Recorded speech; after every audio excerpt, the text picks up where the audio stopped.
Time for the 49ers Rush Podcast. Welcome to another episode of the 49ers Rush Roster Countdown, and we're at 56, and we've got another promising rookie that's going to be stashed a little bit. Again, 53 make the roster. I do think Nick Zakelj will make the roster, but we have him at number 56, and we're going to get into why a little bit later in this show. But let's get to know him.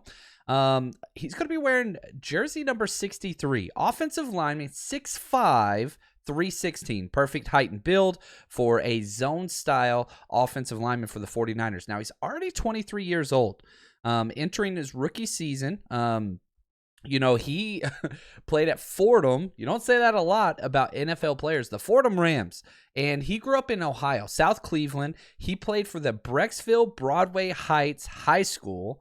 That's a mouthful in Ohio. The Brecksville Bees, one of the cool, again, another shout out to the mascot. I love original mascots. And he was awesome from the get-go. He came in, two-way player at Brecksville, graduated, he led her in football, and was an all-suburban league. He was a Cleveland All-Star, led team to a school record 425 points in 2016. And this is something that will continue his entire career. Every single team he played for basically led the league in points scored, whether that was high school, all 4 years starting in college. Just everywhere he goes, teams put up great numbers. Now, back to high school, he also had 270 total tackles for his high school career, served as team captain, National Honor Society, and this is one of those guys, we joke around and talk about intelligence at every, and how important that is to the 49ers. This guy might be the smartest guy on the roster. I'm just going to be honest with you already. He's already finished his undergrad and master's degree. His undergrad was in finance. His master's degree was in business analytics. And if you haven't yet, just Google Nick Zakelj talking baseball. This dude he's like a human computer with baseball and Barry Bonds and like all these different things he can tell you, whatever. It's incredible. Now, when he got to Fordham, it didn't take long. He started as a true freshman, starting 8 games, 7 of them at right tackle, 1 at left tackle, and was great. Sophomore year, started all 11 games and was second team All-Patriot. He was going to be an All-Patriot member of the Patriot League 3 consecutive years in a row.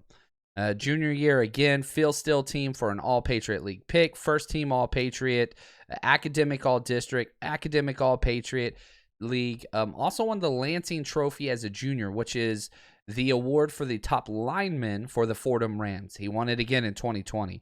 The kid just he has excelled since day one wherever he went. And if you know anything about Fordham, not the easiest to get into.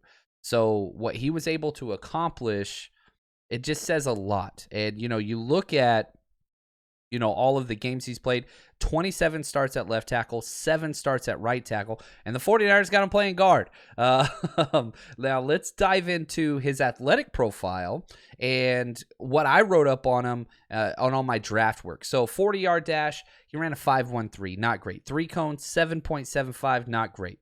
Vertical, 28.5, pretty good. Reps at the bench press of 225 pounds, 27, pretty good. So he was drafted in the 6th round, pick number 187 at the top of the list. And here's the thing. Doesn't have long arms. He has the build of an offensive tackle in a zone scheme only, but they want him to play inside. Now, he's already going to be 23 years old at the start of the season, 4-year starter. But here's what I took away from his film. Size and traits guy, plays very mean. And Fordham, you don't get the level of competition that you'd like, but they did play against Nebraska this year, and he was the best player on the field, playing with a lot of other draft players on that Nebraska defense. He was the best player on the field. He showed out. So, good and bad about his game tape. Amazing for the first probably 2 to 3 counts of the play. The longer the play takes, the worse his film gets. So that's one of the things that he has to kind of figure out. A lot of that has to do with he plays too high, does not have good knee bend, so it's kind of out of control a lot of times, and he plays with a very strong upper body. He throws people to the ground consistently. Very mean, bully mentality, which I like a lot. And whenever he went to the Senior Bowl, they moved him inside for the first time in his life. Never played guard. First day was atrocious. Second day was bad. Third day was average, and as it kept, he just got better every day, and there was definitely no issues with level of competition. That showed early. He belonged. He's just got a learning curve. And that's why we have him at number 56 outside of our 53. Even though he is going to make the roster for the 49ers, I'm not quite sure he's going to have the biggest impact in 2022. Which is the whole reason for this, entire breakdown and all these things. Now, Adam Peters came out and said he has the intelligence and athleticism to play center for us.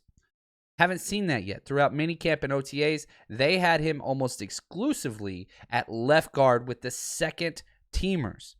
And that's why I have him ranked ahead of Spencer Burford.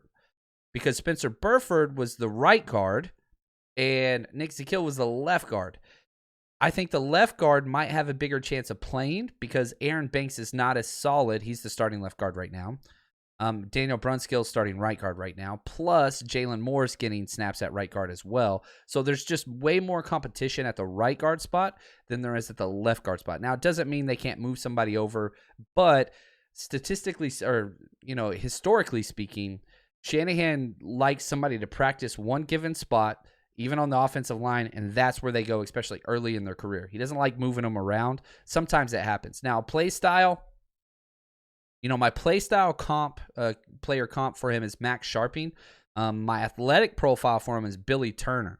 So you can kind of get a picture, two longtime NFL guys, of what he is. Mean, good body, but needs some refinement. Definitely what he needs. And again, remember, left guard, that's what he was almost exclusively with the second teamers.